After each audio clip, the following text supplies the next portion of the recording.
Jo vetëm datën e finales së madhe për produksioni Big Brother VIP zbuloi gabimisht edhe finalistët e këtij sezoni, ja për çfarë bëhet fjalë. Ndërkohë një ngjarje e papritur ka ndodhur teksa Gjesti ka goditur me shkel në fytyrë Rozanën. Pritet të merren masa në spektaklin e fundit në Big Brother VIP 4, ku zbulua zyrtarisht edhe nata finale që do mbahet më 19 prill. Një lajm emocionues duket se ka shënuar nisjen e fazës më të nxehtë të garës. Para shpalljes së datës, produksioni surprizoi banorët duke transmetuar momentet e tyre të para në shtëpi.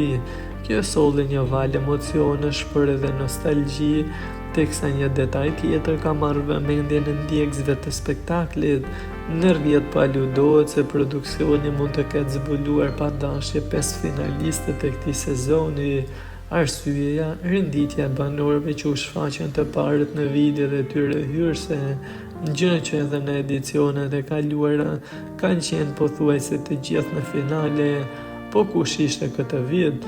Në këtë vit 5 të parët që u shfaqen në këtë promo të finales ishin Negli, Gjerta, Rozana, Danja dhe Gjesti. Ky detaj ka nxitur spekulime se mund të jenë ata që do të luftojnë për çmimin e madh. Teksa fansa që kanë ngritur këtë teori konspirative thonë se edhe në 2 vitet e fundit kanë qenë po të njëjtët banorë. E një ngjarje pazakontë ka ndodhur midis Gjestit dhe Rozana Radit në mbrëmjen e fundit, teksa duket se marrëdhënia midis tyre thyer në armiq, duket se e gjitha ndodhi në prajmin e brëmshëm. Nga një moment kyç që u diskutua teksa ishte çështja e tyre dhe debatet midis tyre. Mirë po ditën e sotme një video u bë virale në rrjet teksa u shpërnda me shpejtësi të madhe. Teksa Gjesti ishte duke qëndruar shtrirë në dhomën e ndenjes, Rozana është afruar e ka ngacmuar të këmbët. Në atë moment Gjesti pa dashje ka ngritur këmbën dhe ka goditur fort Rozanën me shkel në fytyrë, teksa nuk po e shikonte se kush ishte.